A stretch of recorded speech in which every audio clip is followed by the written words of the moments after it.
One day I'm gonna be everything I wanna be. I don't let it get the most of me. One day I'm gonna be free. I wanna be everything I'm gonna be. My future right in front of me. One day I'm gonna be free. I wanna be free. So let me be free. One day I'm gonna be free. Mentally and physically, emotionally and spiritually. Yeah. One day I'm gonna be free. I'm standing at the crossroads. I'm feeling like a lost soul. Don't know where I wanna go, but all I know is I wanna be free.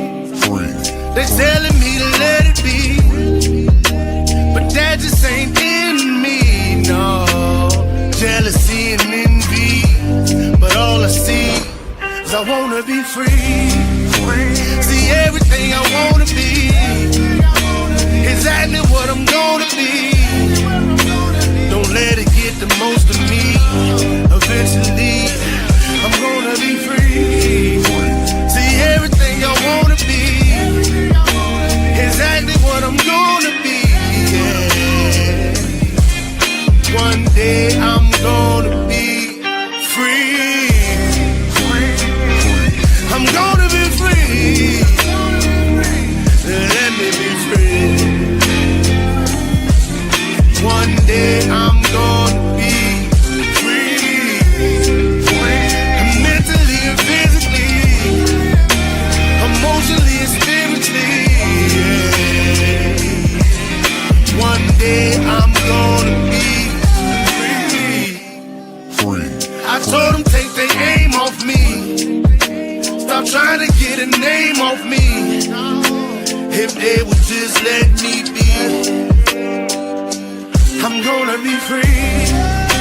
I told them take them chains off me and throw away the locks and keys.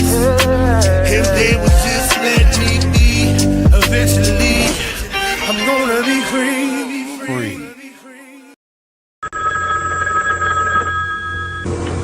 They're back.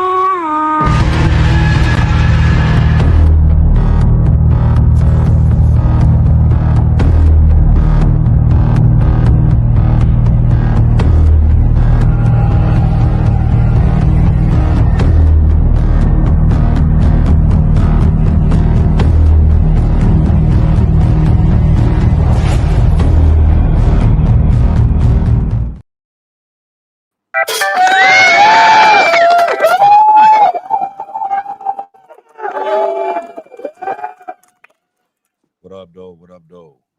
Back again, 7 more days passed. Back with another story on the Dominant Effect podcast. I'm Marsh Bishop. We got Mike Ball and Aaron Olinger. So before we get started in this story, just like always, we'll see what everybody been up to for the past week, and then we're gonna jump down this story. So we'll start with you, Aaron. What's going on with you, brother? How you doing? Oh, good. This past weekend, I spent time out up till yesterday getting the rest of my garden in. So everything's planted and watered and fertilized. So now it's just a matter of waiting to grow and tending to it till it's ready to harvest. And I'll stop there. Man, that's something that I need to do. I need to get me a garden, you know. But it's been a very interesting week because I think that most of you guys here know that I report on news, and that's something that's obviously been kind of crazy. And we're always talking about world events, geopolitics right here, you know what I mean, on the Diamond Effect. So this goes in line with the things, of course, that I talk about daily. And I always appreciate you guys bringing this kind of stuff to the table. But it's been pretty relaxed on a personal level. It's just been food, good company, being hanging around with family and friends locally. And I think that kind of stuff is important to do. So I encourage people to, get out and mingle with their friends and family and stuff like that. That's what's up. That's what's up. Well, this week was pretty eventful. Quite a few things that went on this week. Like I said, I've been helping out doing this horror film. It's been pretty neat. It's called it should be out. So they're almost done filming. I think they probably got a couple more weeks to go before they. It's a pretty good movie. I mean, now I don't know where in the world they find these places at the film. Because I'm gonna tell you what, everything that dealing with that movie, where you're trying to get like, we back in the woods, all over the place. Man, And probably in some sketchy ass little spots that you never even like. You're like, how the hell did you even find this spot? Yeah. Some real sketchy spots. It was one place we went to. It was this old fashioned general store that they had all, like the whole inside they like refurbished, and then it's like it's a functioning general store, but it sits way out in the boonies. Oh shit. And so the guy that owns the spot, he was like, you can when y'all leave, there's a road probably about 2 miles down. Now, mind you, the road that we came on, it was just an all sand road with no rocks and nothing, just straight sand for like 4 miles to get to this place. It's not even some 57 or 67. It's some sand. Right. I'm talking about you back in the sticks for real. Mm-hmm. And he was like, now there's a road that goes to the right, got a church sign beside it. Did you see that? And I'm like, yeah, I see that. He said, well, whatever you do, don't go up that road. And I'm like, why is that? He was like, it's a cult out there. He said, if you go out there, you may not come back. Just don't go up that road. But you seen them because they were coming out and they like drive by all slow and shit and just, just looking, what I mean? It's like real weird. But yeah, so we got that done.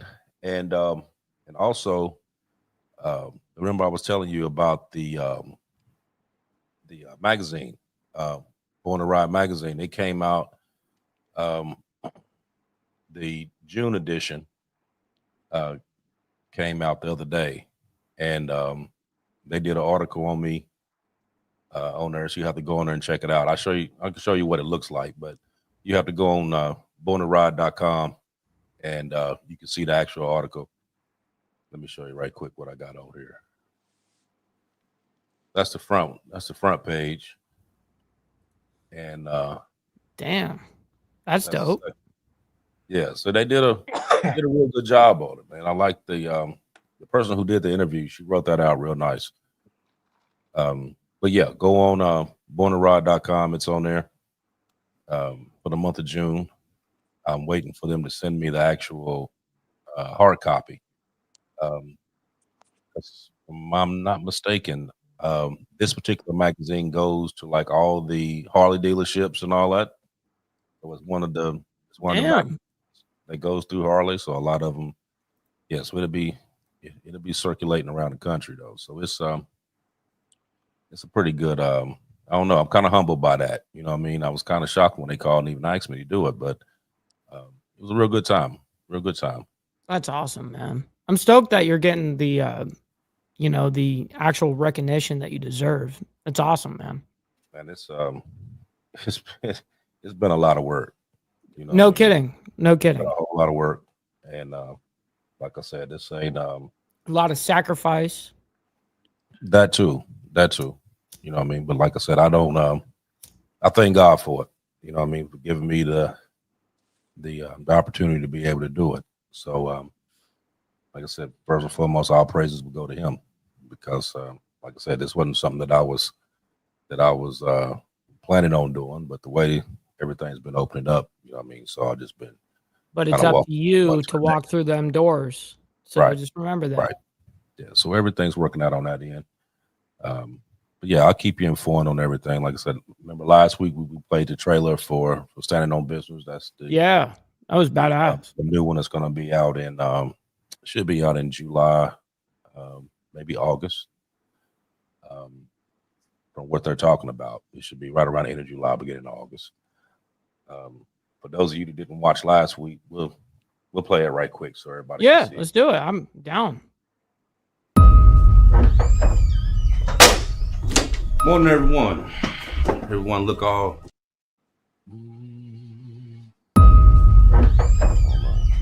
Maybe able to. Morning, everyone. Everyone look all rested and relaxed. But you know who's not relaxed right now? The fucking governor. Hello, man. So you said to come out here with no assistance, no security, so why are we here? Look, I promised your father to get you into the office, and I lived up to that, right? Yes, sir, you did. Your father also promised me that my product would be in safe hands. You already know how that went. Hey, yo, Papa, show the man what he want to see, bro.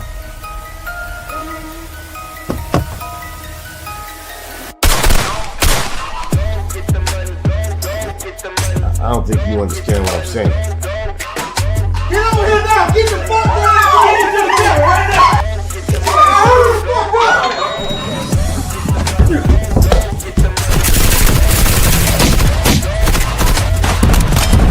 Listen. Okay, I'm listening. I didn't want to say anything in front of the others. Pissed off the wrong people, motherfucker! After comparing the last few hits with the last time, I think they've been hit by some professionals. Bro, I'm out here kind of right now. I ain't got time for your shit this morning, Sierra. Think you couldn't wait up we talked before you did this? This is how I do it. You do realize they caught that motherfucker red-handed, right? I don't give a fuck what you believe. Good enough I came here to talk to you. Even without my rep being present, I might add. What's in the bag? Fuck out of the car, Kelly. No! I said get the fuck out of the car. Anybody playing with your ass, man? Fuck you! Calm down. Calm the fuck down. I don't know what's in the bag. I need to cash in on one of those favors you owe me. Sir, I've been here for 18 years. I've never seen nothing like this.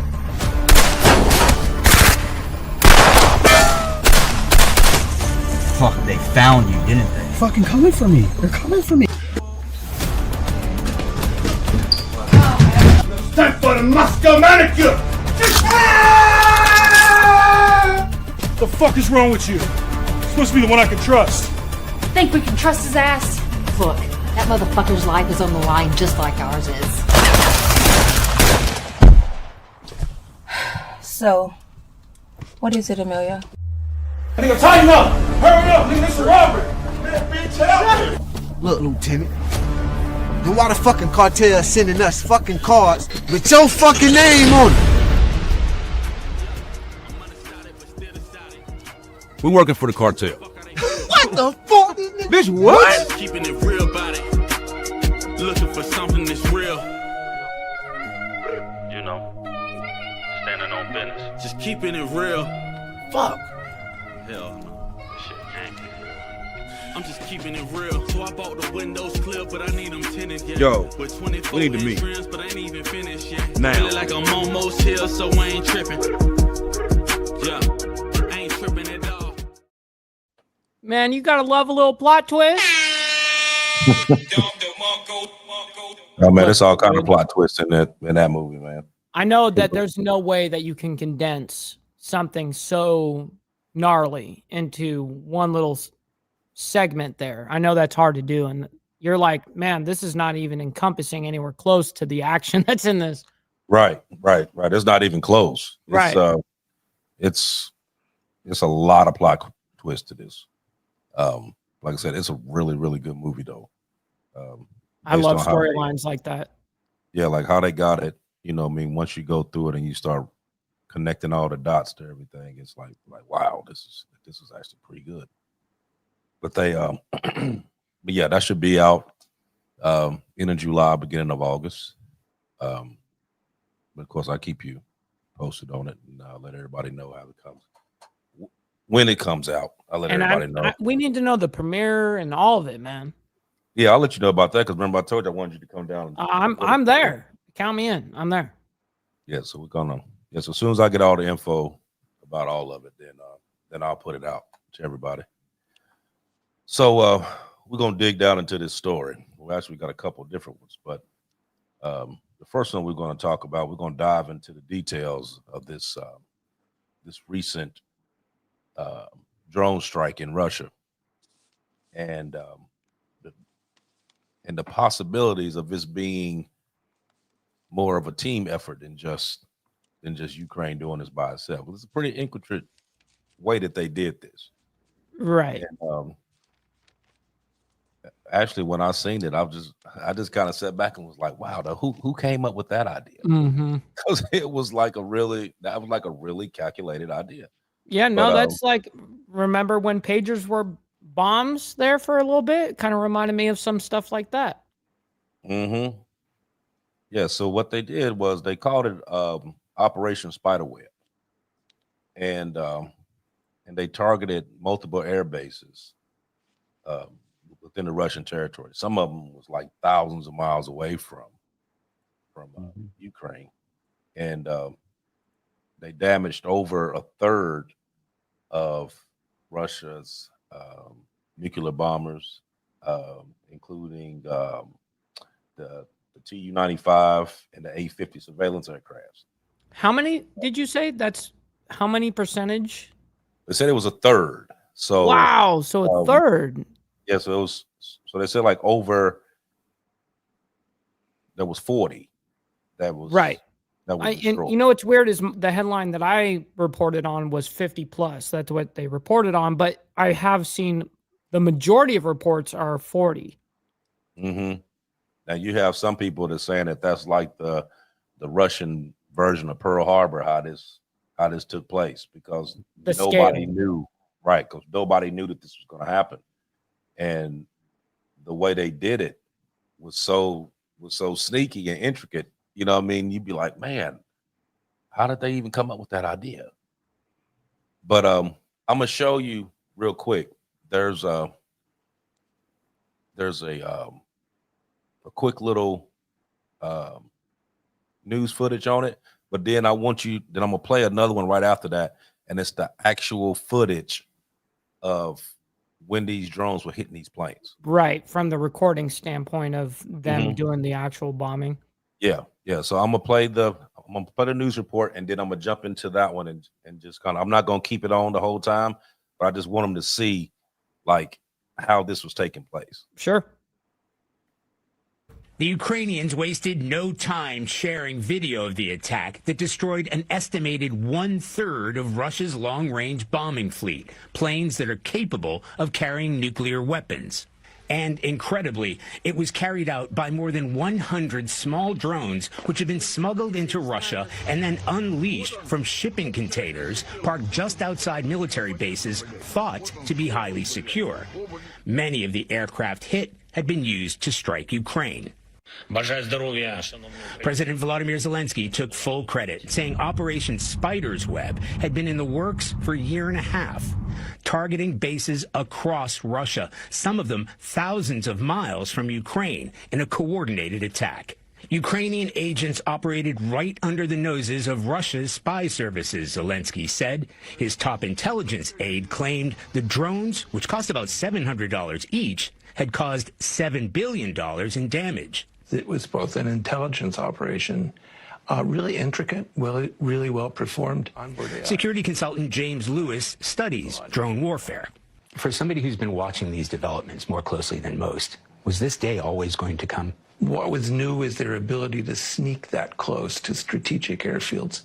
That's really impressive. So it's this combination of new technology and really good tradecraft that gave the Ukrainians an advantage.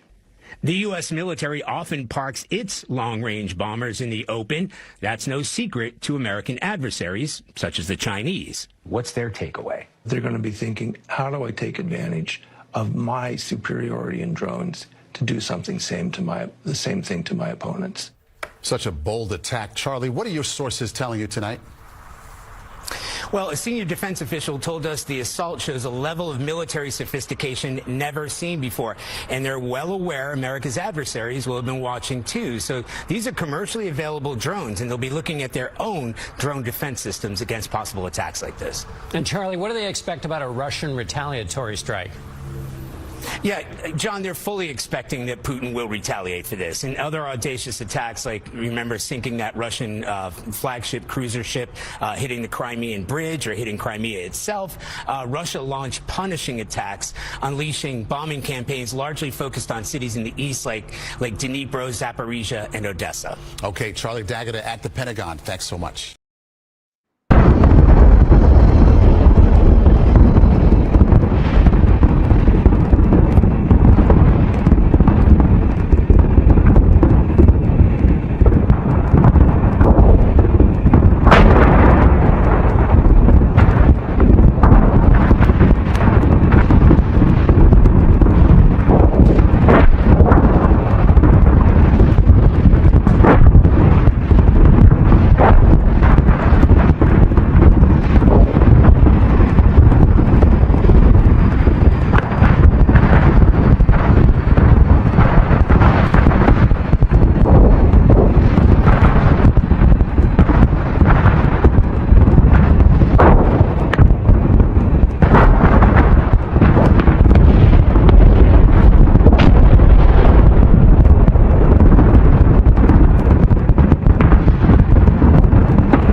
Okay, so real quick, I do want to say one thing on that. So that last clip I also saw. I saw the full 6 parts of that whole ordeal, and I was mind blown by that. So then I went on that particular footage because I found a few things that were a little bit off on that. And the what I saw that was off, there was no huge plumes of, smoke and blah blah blah. And I happen to play a lot of these very high-end video games. And I was like, that is what I believe is to be Arma 3. So I did some digging on that, and I looked it up. And that particular, just that 1 foot piece right there, I looked up the fact check on this. Video showed Ukrainian drone strikes Russian bombers, blah, blah, blah. And so it's miscaptioned.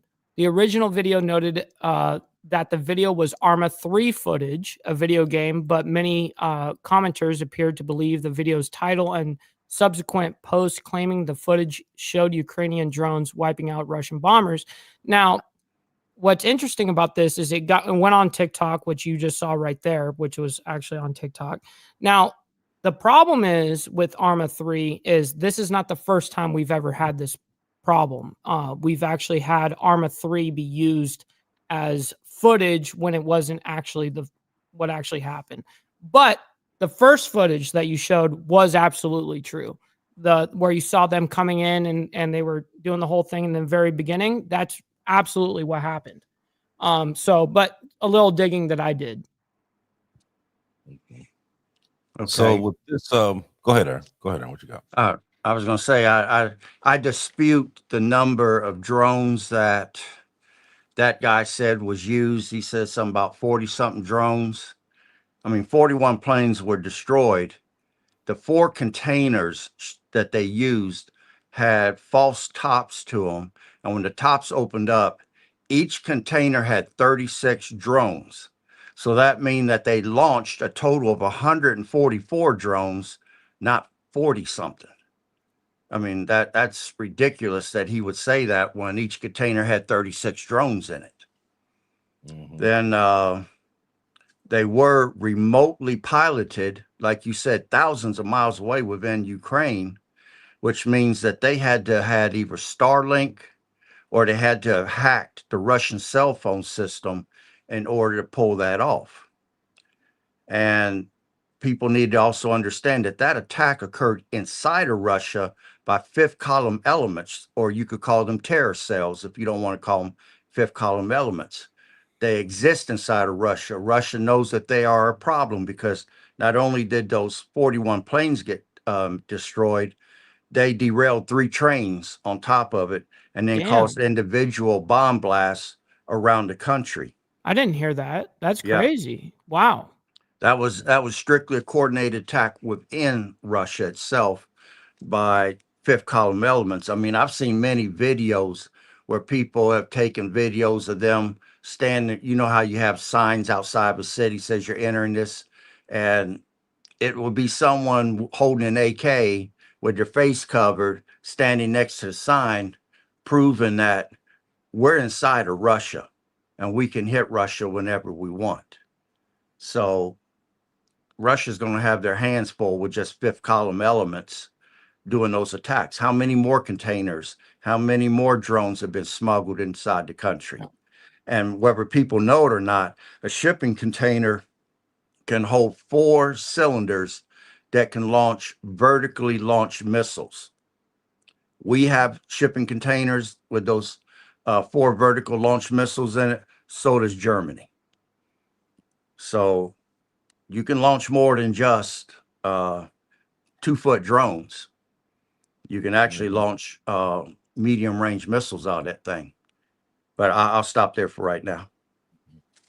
Yeah, it was. I was looking at a documentary the other day. Well, not a documentary, but just like a clip where they were talking about how they were even able to do it, and then it's also crazy how they used a drone that was $500-600, and I'm thinking from last I checked, it was like over $7 billion in damages. That much damage. So it's a very minuscule, little tiny payment for such a humongous outcome. That's dangerous. That's dangerous. There's no real accountability with these kind of drone things. At least when soldiers are on the ground, there's some accountability there. With drones, you can just terrorize people. It's crazy. Yeah, there was another report from former Russian President Dmitry Medvedev, who declared he just came out and declared that Russia was going to have complete victory and destruction over Ukraine. And in his words, it said, rather than any form of compromise, he emphasized that the recent drone attacks would not go unanswered, signaling like potential escalation in these actions. Consequently, Russia has intensified its missile and drone strikes in Ukraine cities, including the deadly strike in Sumy. These actions appear to be as a direct retaliation for the drone operations. But then they also turned around and tried to blow up the bridge that goes over to Crimea. And it didn't actually, it caused some structural damage, but it wasn't enough to where it completely shut off that bridge. They said it was maybe shut down for a few hours, and then they were able to still be able to use the bridge. So it did cause some damage, some structural damage, but it didn't like destroy it to the point that they couldn't use it. Now, all of this falls within these peace talks that they were supposed to be having. So my question would be, and I'll give this to you, Aaron. If you want peace, you don't want to fight, and you trying to come up with some kind of solution to be able to stop the war, and being that this happened on Sunday, and their actual talks was today, wasn't it? Tuesday. Today or yesterday? Yesterday. So why would you do something like that and then turn around and want to have a meeting to talk about peace after you just blew up a third of my bombers? Why would you want to talk to me? I mean, and is there any talk? Well, I'm gonna say right off the bat, if I'm seeking peace, the first thing I'd want to have is a ceasefire. I want to stop my people from being killed. I want to cause a ceasefire to happen and us be able to sit down to the peace talks table and see if we can iron out some of these problems. If I was truly seeking peace, that's the route that I would go. If I'm not seeking peace, then I'm going to hit you hard. Or it could be a warped way of seeking peace. If I hit you hard enough and threaten your people, can I sue you for peace at that point and force you to the table? Can I twist your arm a little bit behind your back, which apparently is what is happening to Putin. His response has been greatly measured, and he has not gone excessive yet. He could easily nuke the whole front line with tactical nukes and end Ukraine's army for once and for all. He's holding back. He's showing great restraint. NATO is backing him into a corner. Every single red line in the sand that he's drawn, no HIMARS, no automated mines, no long-range artillery, everything that he said, tanks, whatever. Now F-16s. Every time he's drawn a line in the sand, NATO and the United States has crossed it. Now, Putin's being backed more into a corner because I don't know if everyone knows it or not, but the two biggest products that Russia has to sell is oil and natural gas. Most of Europe is heated by natural gas. So your enemy is supplying you with the ability to heat your home. And then oil is what they have. We've put sanctions against their oil where no one's supposed to buy it. So who is buying it? China and Iran, because they're part of the BRICS alliance. Now, what we're saying, and to force them to the table, we're going to put a 500% tariff on anybody doing business with Russia. 500%. You're talking about crushing people's economies. And if that ain't twisting some arms, I don't know what is. But do we in itself, does the United States have leverage on Russia? No, over the years, we've gone through decades of sanctions and sanctions and sanctions. To put more sanctions on Russia is ridiculous at this point. We don't even allow them access to our markets. So what can we take from them at this point that's actually going to be painful to bring them to the table? But can we continue to equip Ukraine to hurt them? Yeah. CIA can go in and show them how to do more of this stuff. These decapitation strikes have been very strategic by them. Look at the leadership that they've been able to kill out, including that one officer, that general that Russia had, and they used a bicycle bomb to take him out. I mean, these decapitation strikes, they're not killing a lot of people, but they're killing key people. And the same way that they hit that air base, they go after Putin. In fact, last week they went after him. Putin's helicopter was narrowly missed by a drone swarm that was directed by satellite information as to where he was. And he narrowly avoided that. Otherwise, there would have been a decapitation strike on him. Now, did that scare him to bring him to the peace talk tables? No, it enraged him. And they're lucky that he didn't drop a nuke on them then. Now they're doing this stuff now with these drones. People need to understand modern warfare has changed. During World War I, the battleship, the dreadnought, was the most fierce weapon on the sea. But in World War II, the aircraft carrier came along and made cruisers and battleships obsolete. The tank was the breakthrough weapon on the battlefield in World War II. But today, the A-10 Warthog, the Apache helicopter, these new anti-tank missiles has made tanks obsolete. The United States went heavily into drones, while Russia went more into equipment, modernizing their tanks, modernizing their airplanes. Same way with China. But then China saw what we were doing, and they switched over. And what do you then think is Go ahead. honestly better? Do you think drone warfare is going to be the future of this kind of Well, war? if you look it up, and I've seen it, China has robotic dogs and what look like Terminator model soldiers. We're creating a force of 100,000 Terminator style warriors that's going to be controlled by AI. So we're both going in the same direction. Whoever gets there first is going to win. So warfare is changing. Technology has changed.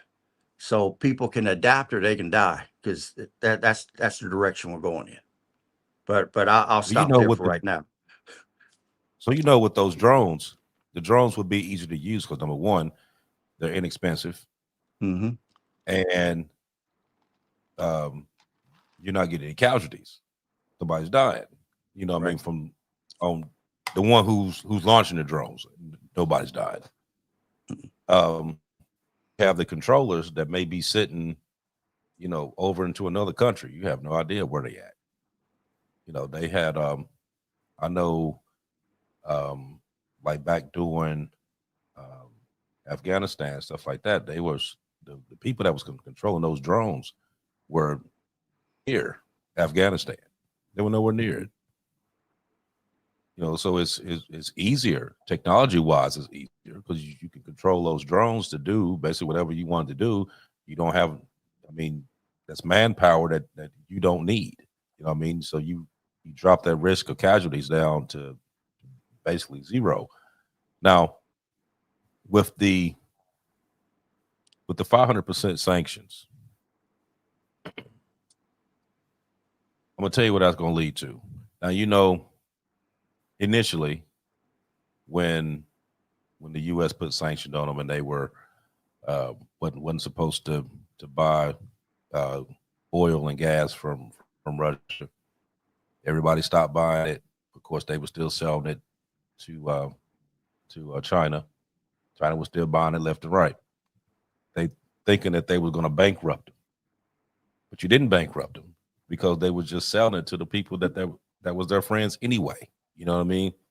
And at that point, really wasn't nothing you can do. So all the money that you thought you was getting from them, you really didn't. They ended up coming up off of that. Now, I've never, even through all of this, yes, you're right. Putin has showed a lot of restraint, and he could actually do a whole lot more than what he's doing. He has showed a lot of restraint. Because it seems to me like, he knows what this can lead to if he hit the switch, so to speak.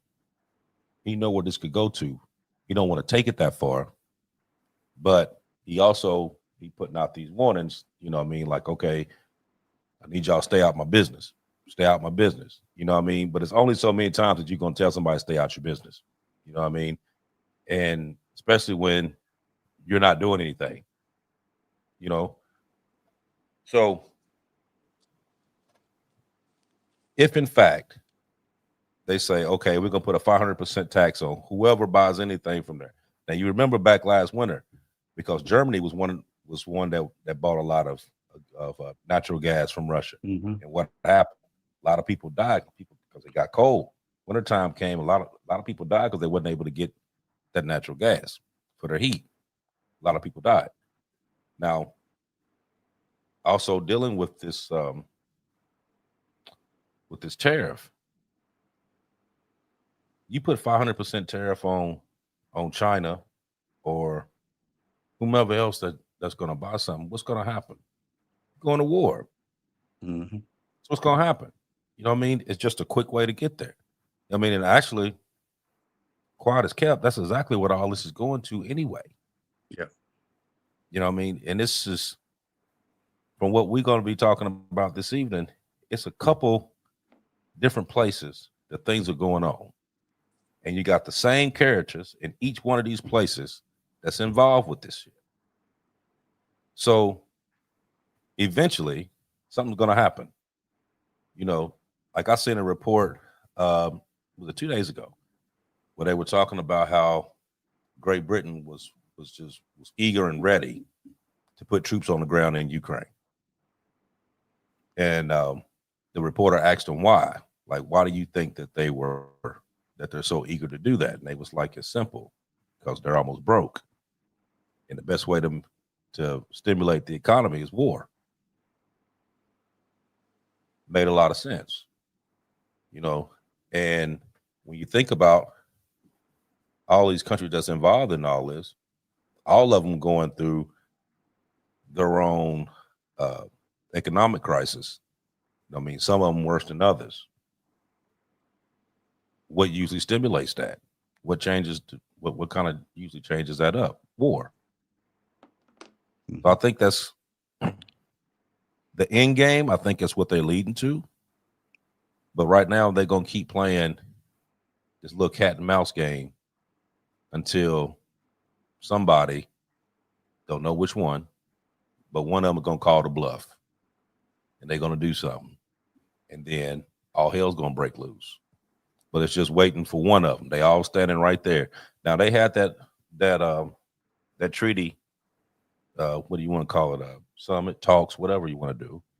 And it lasted an hour. It lasted 1 hour. Everybody got the argument and shit, and everybody got up and walked out.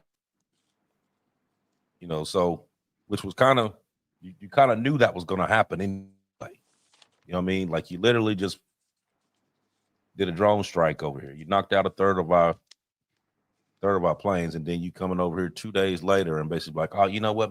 Let's talk about this now. Oh, hell no. I mean, ain't no talk at that point. You know what I mean? So it's what Aaron was talking about before. Like, you should have a ceasefire first and then walk into the peace talks instead of trying to have peace talks when you actively shooting back and forth with each other. It's not going to work.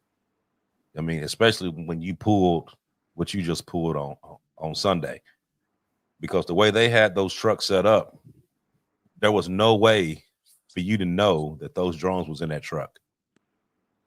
They had it completely reinforced. They had it topped to where, like, if you scanned it, you wouldn't be able to detect anything. None of that. They had it completely sealed to the point that nobody would know what was in those carriers until they opened up and you've seen all these little drones come flying up out there and they just start tearing everything up. You know what I mean? So I don't see that. I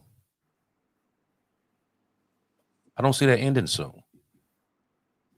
I don't see it ending at all, actually. I mean, because they're not going to, Ukraine isn't going to agree with what Russia wants, because Russia wants Crimea and they also want all the land that they've taken over since they've been in this war. They don't want to give Ukraine do not want to give that up. You know what I mean? So you can sit there and talk all day. It's going to be a stalemate. You're not going to get what you want on either side. So you're going to keep fighting. You know what I mean? But you got other stuff that's going on right now to where this is going to be, this here's been going on for a couple of years, but you got Iran, because those nukes talks went to shit. That didn't happen. Got rejected today. Right. You got Israel that's, you know, they throwing out shots talking about, well, you know, I mean, if you let them have any kind of nuke over there, then we're gonna attack. So you're trying to calm them down. Then you got China that's still talking, and you had Secretary Hegseth sitting there just yesterday was saying that China was a imminent threat and that they're going to hit Taiwan between now and 27, that they stacking up everything that they can stack up to be able to do it. They know that they're going to have to do something with that. Now you have U.S. Marines, Japanese forces, and also the Australian army that's in Australia right now, training for if something goes on in Taiwan for them to be able to respond to. Matter of fact, I think I have something dealing with that on here. Hell Matter of yeah. fact, I'm gonna play it right quick. Let's do it. We flew across the Australian outback in a pair of Ospreys, landing in enemy territory with a platoon of US Marines. As they moved forward through the forest, they came under fire. Hey, to the left, we got machine gun to our left, machine gun to our left. The enemy combatants are holed up in a village in that direction. The US Marines are about to stage a raid. This was just an exercise, with Australians role-playing the enemy. More than 500 US Marines are training here, along with their Australian and Japanese allies. Over 2,000 troops in total, across an area bigger than Maryland. We won't fight alone and respond to any crisis or contingency alone. Over here, Major Nick conducting a Faust is the rehearsal of Marine concepts. commander on the exercise. So how important are those alliances with Japan and Australia? Knowing how one another works is of the utmost importance, and being ready to respond is something critical. The US is responding to China by increasing its military footprint in the Asia-Pacific. China's President Xi Jinping is thought to have ordered his armed forces to be ready to invade the island of Taiwan by 2027 if necessary, raising fears of a conflict that could draw in the US. Australia's around 2,500 miles south of China, a so-called unsinkable aircraft carrier. Go, go, go! Go, go, go, go, go! And a base for projecting American power. 1, 2, 3, 4, 5, 6, 7, 8. The US military presence here is now at its biggest since 1945 and the end of World War II. Let's go, let's go! The goal is to deter China from any military aggression.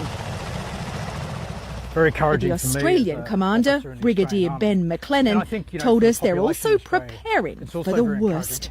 Every time you commit to an exercise like this, it is a rehearsal, and you treat it as if it's your last opportunity to do so before war arrives. What kind of a war? A rehearsal for a war, the likes of which we haven't seen since the Second World War.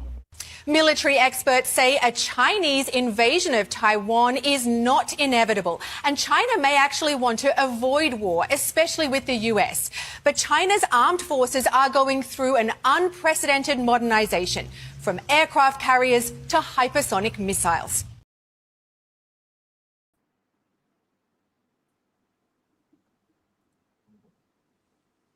Okay, so we got.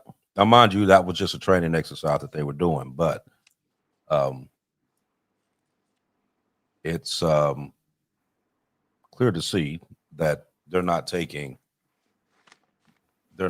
China's threats as just wolf tickets. Like I said, we had Secretary of Defense Pete Hegseth said just the other day that China was an imminent threat and was asking all the Asian Pacific countries to increase their defense spending because it was coming. So what do you think about that, Aaron? Anytime you train, you're training with a purpose in mind. I mean, if I'm taking gun training, it's because I'm preparing to defend my home against any sort of threat that comes my way. And with what they're doing down there and working with their allies, like they said, learning how each other fights, learning how each other works. And I'm sure each year they bring in different units to get more and more experience for the different units, and then find out what they're short on supply wise so they can fill those gaps of what's going to be needed for when they go in the field. I mean, it's all necessary, because China right now, in my mind, represents the biggest threat the United States is facing, both militarily as well as economically right now. Yes, people may argue that China's economy is wrecked, but China has been buying a lot of gold, and they're trying to destabilize the US dollar and make their currency be the new world currency. When Biden said, well, we could share the world currency with China. No, there's only one king of the hill. There's only one world currency. There's not room for two. You can only have one, because then you got to try to get everything on a monetary scale, and to have two different currencies, it would cause too much confusion. So no. But with China compared to Russia will fight you. They'll go up against you. China plays the long game. Everything that China's been doing has been strategic. They know that they've discovered oil in the oceans, the waterway there off of Vietnam and close to the Philippines. They're trying to claim that whole stretch of water from China all the way down to Australia. They've even sailed their navy around Australia to put some fear into the Australians, let them know that they can reach out and touch them. They're trying to take over that entire area before, or be in position to do so in the event that they go to war with Taiwan and the United States gets involved. This whole thing stinks, but like I said, China is playing the long game. They're developing EMP weapons to take down our technology. They're developing cyber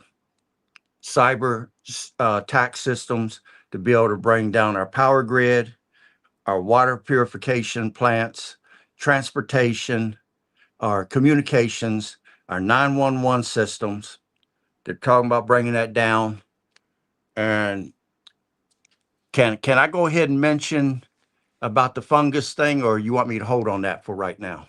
What I was getting ready to ask you that, since we're talking about this. Go ahead. Well, go ahead and bring it well, up. real quick before you do, Aaron, one thing, I think that this whole thing, it's this whole ordeal with put me back on track. I'm sorry. What were you just saying right there on the very beginning? About how China's playing the long game with cyber attacks, EMP weapons, increasing the size of the military. They got the largest navy in the world right now. So when it comes to training, when it comes to training, people don't train for just no reason. Sorry about that, by the way. People don't train for no reason. And this is the one point that I did want to get out on this is kind of like, and I know that this is a sorry thing for me to say, but think about what October 7th was. These guys trained militarily, got themselves ready, and were, doing it right in front of everybody. The public was watching it all happen, essentially. And look at what happened. You know what I mean? People don't just train for no fucking reason. And that's the point of this shit. And that's the one thing I did want to speak on that you had said, Aaron, is these guys are training. You know what I mean? Right. People don't train for no reason. And I think it's very important to note that anytime a military is training in a specific way, I think it's to be jotted down. And but you also got to think about this too, Mike. So now China's been talking about Taiwan for years now. Yes. About what they do. So, but you think about it. When would China be most likely to do that? Now, they weigh in odds just like we weigh odds, right? Anything that you do, you weigh odds in, right? When, who, what, when, where, and why? How can I actually do this and get an actual win out of this? Okay. So they know that if you go against Taiwan, of course, the U.S. is going to get involved. They know that. But think about this. Now, this is just me talking. Okay. You have Ukraine going on over here. You got forces, you got the 101st Airborne along with other forces that's over in the Baltic states, over in Poland and Lithuania, all around through there. Okay. You also have two naval fleets. You got Israel, you got one that's over near Iran. Wait, the first one, what did you say? You cut out there a little bit? You got one that's in Israel. Israel. Okay, that's what I thought. And then you got one that's over near Iran. Right. Now, so what you're doing is that you got conflicts going on in different locations. Okay. Mm-hmm. You got what's going on over here. Now, you know, the A lot US of it's just being started selling. proxy. Right. This whole thing has been proxy. Now Right. you have the US now has started selling the Saudis weapons now. Okay, so the actual US military force has been stretched. You have them stretched out in numerous locations, right? So if I was the Chinese, why would I do something right now? You wouldn't. You would wait until there's an actual conflict going on where actual US forces is having to deal with something. As in something happens over here to where they have to put boots on the ground in Ukraine, or something happens over in Israel where they got to put boots on the ground over there, or Iran. Anything happens over there, now that you focused over here, okay, your forces is divided.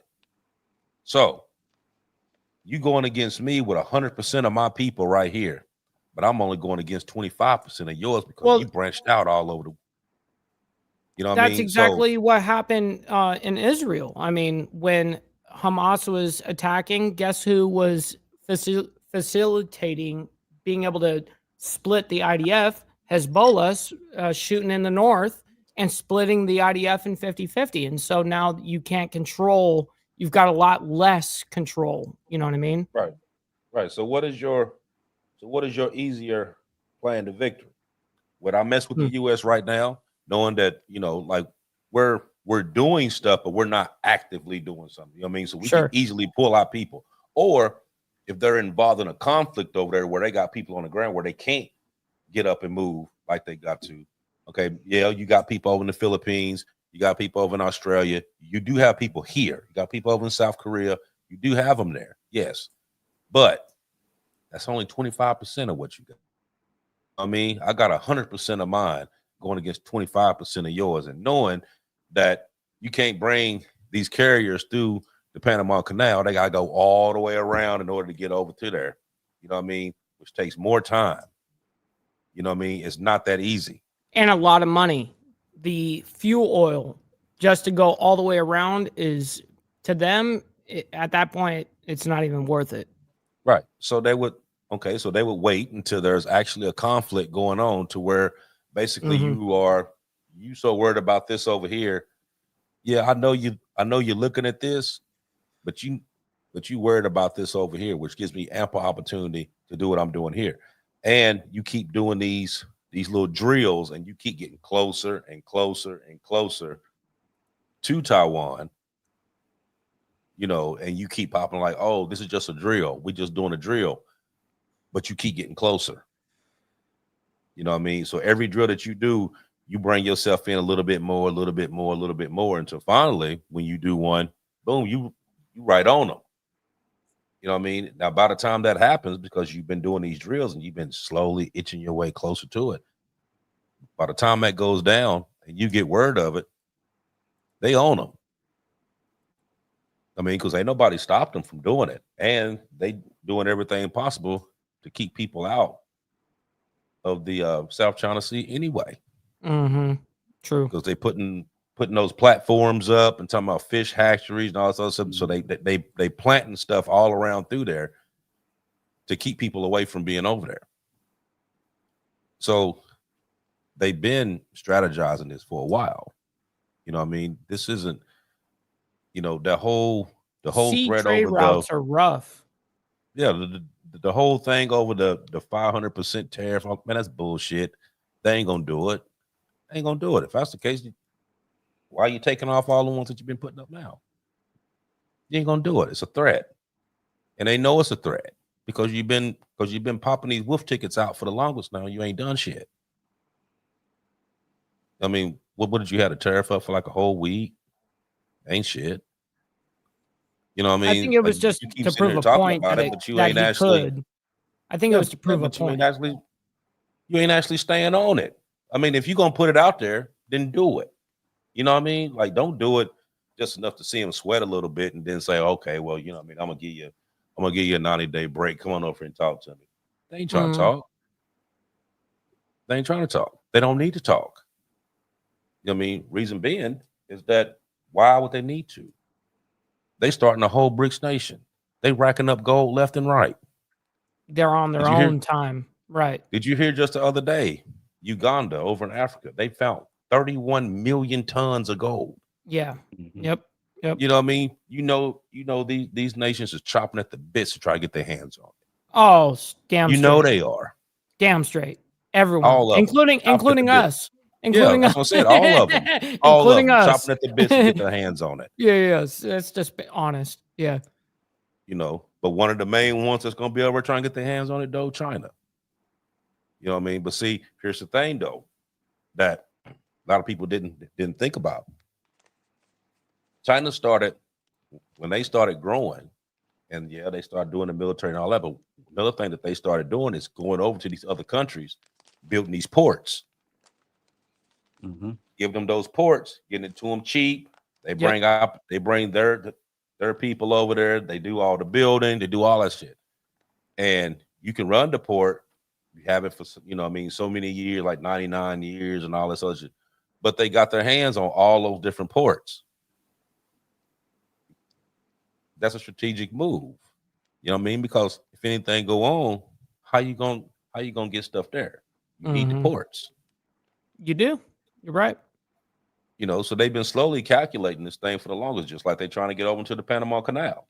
They've been slowly doing little stuff to what nobody really paying attention to what they were doing. And then now that you're talking about there's a potential for, me and you having to butt heads, then it's like, oh shit, they got a port here, they got one here, they got one here. Sure. And let me see, what was the other day, Aaron? We was looking at what they was trying to send. Like, what was it like? How many people was it that they were trying to send over to them African countries? 330 million. Keep in mind that the United States population is 333 million. So you got to displace an entire population of indigenous people to bring that many people in. And they're going to send Chinese military with them to help do so. Wait. They're going to take in? They're going to send 330 million of their people to Africa. Yeah, that's what they want to do. Wait. So China wants to do this. Correct. China's making a lot of strategic moves right now. And let me tell you one other one, because I looked this up the other day. And we're talking about grain right now. Yep. With grain in the U.S., we have 3 months of total grain reserve in the United States. Like we have the oil reserve, we do have a grain reserve, and it's 3 months. China not only has been buying gold, they've been buying grain up all around the world for the past 4 or 5 years. China has over 400 metric tons of grain, which equals a 2-year supply for that massive population that they have. They can go 2 years in a war conflict and still feed their people, where we have a 3-month supply to feed ours. So people need to take that in consideration. Now, the reason why I bring up grain, I'm about to tell you right now. And my source of this information, for someone starts trying to think I'm making up fantasies here, is the BBC. I had to go outside the United States to find this news. Go straight to London. Right, which was happening 1 state over from where I live. Okay. Now, to me, China represents the biggest threat to the United States. Now, 2 Chinese nationals accused of smuggling a biological anti-terrorism weapon, which was a fungus, into the United States. They got arrested. 2 Chinese citizens allegedly sought to use the University of Michigan's laboratory to conduct research on the pathogen. The fungus, called Fusarium graminarium, can cause a disease in wheat, barley, corn, and rice that can wipe out crops and lead to vomiting and liver damage if it gets into the food. Now, keep in mind, fungus spreads through spores. The wind currents would carry it clear across the United States. Now, they were smuggling the fungus through a Detroit airport. And like I said, they was going to experiment with it at the University of Michigan, because 1 to 2 smugglers was a lady who worked there in the lab. Now, the youngling Juan, she's 33. She's the one that worked at the lab. And then her boyfriend, Zhong Lu, he's 34. They're both loyal members of the Chinese Communist Party.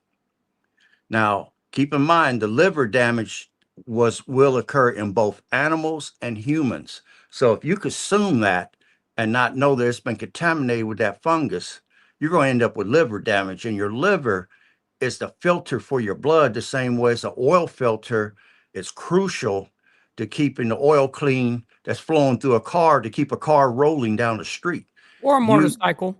Right. You can't have your liver damaged and have any sort of quality of life, or if it kills your liver, you can't expect to live very long. Now, both were charged with smuggling, conspiracy, false statements, and visa fraud. So I'm assuming the guy's visa and maybe even hers was fake. Now, this is my opinion. If China can poison the food supply and bring the power grid down here in the United States, you got no power and the food supply has been poisoned, I say the US will be easier to take over. Now, I mean, we would be killing each other over here just behind the power grid going down. If the food was poisoned too, and we only have a 3-month reserve, we're going to feel it quick. And they've already came out with a bioweapon that can wipe out our crops. And when crops get wiped out, the animals that feed on plants will die, and the predatory animals quickly follow behind it. Now, I want everybody to remember COVID, something that doesn't occur naturally in nature, came out of nowhere, supposedly a wet market in Wuhan, even though Wuhan has a bioweapons lab as well. And let's say it accidentally got out. Okay. Does the University of Michigan have the facilities to handle an infection agent like this? The CDC might, but not the University of Michigan. So if it got out, China has complete deniability. They created the weapon, but they got complete deniability. Well, we didn't do nothing. Those people took it over there and it got loose and it wiped out the United States food.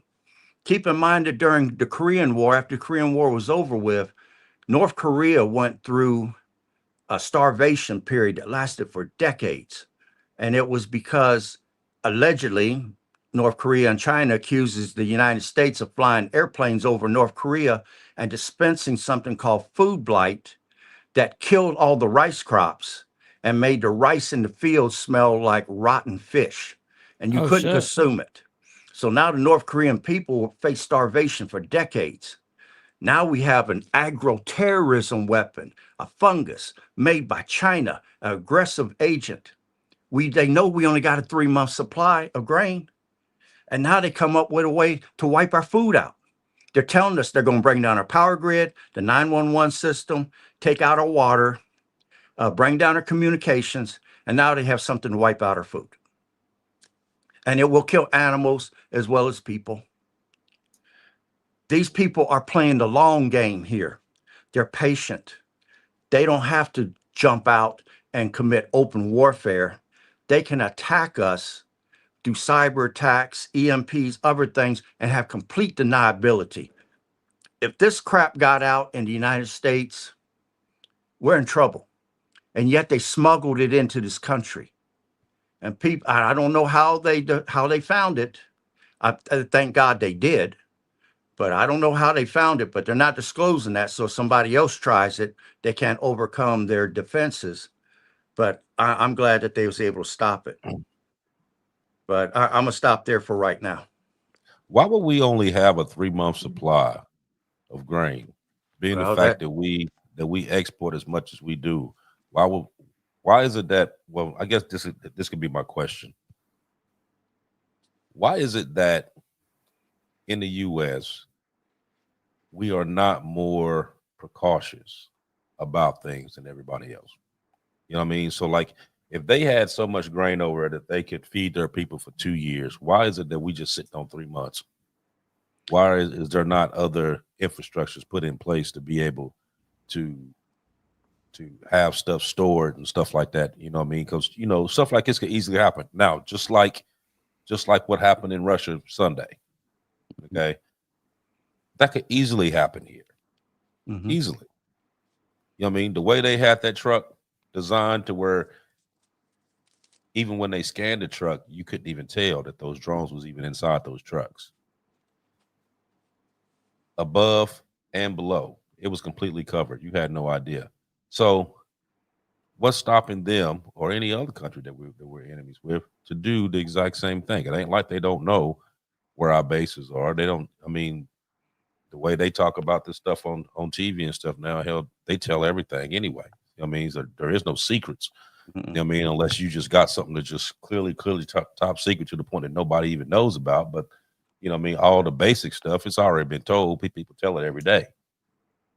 I mean, so there's no reason how they couldn't come here and do the exact same thing. Our bombers is kept outside too. So that ain't stopping them from doing something over here, especially being that we know that I think we had a report about this we talked about before, that the FBI had the FBI director at that time had said that there were actual Chinese cells in every state of the U.S. This could easily be done. You know what I mean? They have the capability to do it. You know, just here a few months ago where they had the drone that was going over the bases in Virginia. And then he got away and ended up over in LA. Then they end up getting him in LA trying to get on the plane to go to China. They end up catching him there. But he had done all this stuff, took all the video footage of the bases and everything, and took off. I mean, this could easily be done. You know, so we sitting here talking about what happened over, but the stuff that happened over there could easily happen here. You know what I mean? And just based on what you just said, they wouldn't be prepared for it. No. And then add to it that the Chinese have bought land next to all of our military air bases. Yeah, I true. mean, what would stop them from launching drones from those locations to bomb our planes or to release a bio agent or agricultural terrorism weapon? I mean, it can be easily done. Right. So that's what I'm saying. Like everything that we're talking about that's being done somewhere else can easily happen right here. And most of the stuff will go right over your nose because you ain't even paying attention to it because you don't think it's going to happen here in the first place. Yep. That's what our biggest problem is, for real. Ignorance. What our biggest problem is. Ain't nobody that came up here and reached out and touched our asses. That's what the problem is. Oh no, it's not going to happen. I'm not going to see it in my lifetime. We're here in the United States. We're good. Untouchable. Yeah. It's going to definitely happen in your lifetime. Yeah, we're bulletproof. You know what I mean? Yeah. I mean, and that's the biggest part. I mean, this false sense of security that we think we have here. You know, it's so cozy here. You know what I mean? Right. So I mean, until something goes on, you know what I mean? Something goes on to the point that the power's out, grid's out, whatever, and then everybody get to panicking and run around. Well, look at the panic on 9/11. Well, yeah, I get that. I'm talking about I'm talking about wide scale. Totally. Like if you, I get you. About like a grid outage or something like that, wide scale, to where you basically had to fend for yourself because you don't know how long that grid is going to be out. We haven't seen that yet, right? We've never been in a situation like that. That's why I'm saying. But imagine 9/11 on the smaller scale of what you're talking about compared to how we reacted then compared to now. Could we handle a nationwide outage? Could we actually handle that as a population? No, you couldn't. Right. I get you. Especially if you don't know how long it's going to be. Because if you don't have any power whatsoever, then you basically right back in Little House of the Prairie era. You know what I mean? You got to do this on your own. Yep. You know, make your own fires without matches and shit. Yeah. Right. I mean, and if you don't have the right stuff to use, then what are you gonna do? You're gonna go to the people who do. or you're gonna go, you know what I mean? It's only so much stuff that you're gonna have. You know what I mean? If you ain't already prepared for it, it's only so much. You know what I mean? And they know what the risk is to this. You know what I mean? We actually talked about it before. You know what I mean? You only have so many days, you know what I mean, but before you got, you know what I mean, millions of people that would be unalive if something that grand of a scale happened. We already know that. But let me give a statistic here, some information I looked up. I'm talking law enforcement here. In the US, there's only, and this is the average, 2.4 police for every 1,000 people. 2.4. And that is to maintain the current safety and things that we feel today. We're not under disaster situation or that type of stress. In a disaster, the focus will shift to infrastructure protection. Okay. In a city of 1 million people, you will have 2,400 police officers, where only 400 to 800 will be on duty at any given time. Now, true, they can call everybody in at once, but that's 2,400 to 1 million people. They will get overwhelmed. And keep in mind, during Hurricane Harvey, Hurricane Katrina, different officers stayed home to protect their own families, and I don't blame them. Because they saw the looting and the stuff and the panic that was going on, they stayed home to protect their families. If everybody showed up, 2,400 is about what you got at any given time. During emergencies, call volume can increase by 600%. When we had the Dayton tornado swarm, in one night, in the first hour, 850 calls came in. And I hate to say this, but as a first responder, if you're waiting on first responders and you was above 100 calls, you weren't going to see nobody. No, right. Nobody was It's coming. crazy how much people rely on other people for their safety and their well-being, which is crazy to me, because you got to be able to look out for yourself. And I think that is the bottom line of what we talk about here, is being prepared. Now, during Hurricane Harvey, over 75,000 calls came in the first 24 hours. How can 2,500 police, even if they had 5,000, how can they handle 75,000 calls? During good times, police response can average 10 to 25 minutes. Bad times, it could be hours to never. Okay. You're going to be the first responder. People need to understand this. You're the first responder till help arrives, if ever. And it's your responsibility to protect yourself when law and order goes down. I'll stop there. You're absolutely right. I mean, that's going to be that's our biggest thing here. That's kind of one of the main things that we talk about all the time. It's just getting yourself prepared, because you don't know. You don't know what's going to go on at any given time. It could be something to go on right now. We have no idea, you know what I mean, until it happens. But like I said, you know, if you want to know the difference between the one that's going to live and the one that's going to die, 9 times out of 10 is going to be the one that's prepared. They even have a fighting chance. And I'm not saying that they're going to make it, but at least they have a fighting chance to make it by being prepared. But we sitting at 118, so we're gonna bring it down and close out this show. There's a lot of stuff that we talked about. There's a lot of stuff that you need to pay attention to, because, like I said, just the same things that happen somewhere else that we kind of turn a blind eye to because it's not going on here. It can definitely happen here, and with all the unrest that's going on, both economic and political,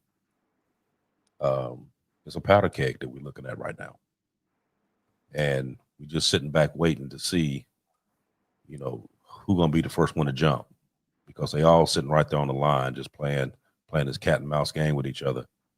And eventually somebody going to call bullshit, and it's going to be on. So those of you who listen all the time, we always talk about being prepared, and that's exactly what we mean. Be prepared. Get yourself together. Get your house in order. We give you stuff every week as to what you can do, what you need to do, whatever. Be proactive about it. Get yourself together. Get your family and your house together. Like I said, you just never know. The way stuff going on here, we can have a turn any day now. But thanks everyone for coming out. Don't forget to go hit the like button, like, follow, share, subscribe, both channels. We got a lot of stuff going on. There's a lot of stuff going on in this world right now. And a lot of the stuff that we're talking about, you don't get all the information on the news. So right, there's a lot of work. There's a lot of work that goes into this, getting this stuff together to be able to come out and give you the real stuff that's going on. So, like I said, I appreciate you all every week for coming out, and I'll see you guys in 7 days. Go ahead, Aaron. Okay, what I want to do is encourage people to get those gardens together. Learn how to cultivate and grow your own food. Look at all the recalls that are going on right now. Every week, almost every other day, some sort of plants being recalled due to E. coli, salmonella, or listeria infections. If you want to know the quality of what you're eating, grow it yourself. You know what pesticides are in it, if any, and you know the quality of it because you yourself has grown it. Even if you don't have room for a garden, just get your couple flower pots and grow your couple plants. Get that experience, because keep in mind this, for thousands of years, our ancestors learned how to cultivate the land, but due to modern technology, it only took 2 generations to lose those skills to where they count on the system because they can't grow nothing themselves. 2 generations. I'll stop there. With that being said, ladies and gentlemen, much love, honor, and respect to everybody. Make sure you guys hit that like button on the way out. You know what I mean? On both sides. I very much appreciate both you guys on the panel, Aaron and Archbishop. Thank you guys for the research that you guys do every week, man. It's awesome to be a part of these conversations. So listen, if you guys are on my side, stick around. We're going to be rating our buddy Grid One. He's back from vacation, so stick around for that. Until then, we'll see you guys here in 7 days. Much love, honor, and respect to everybody.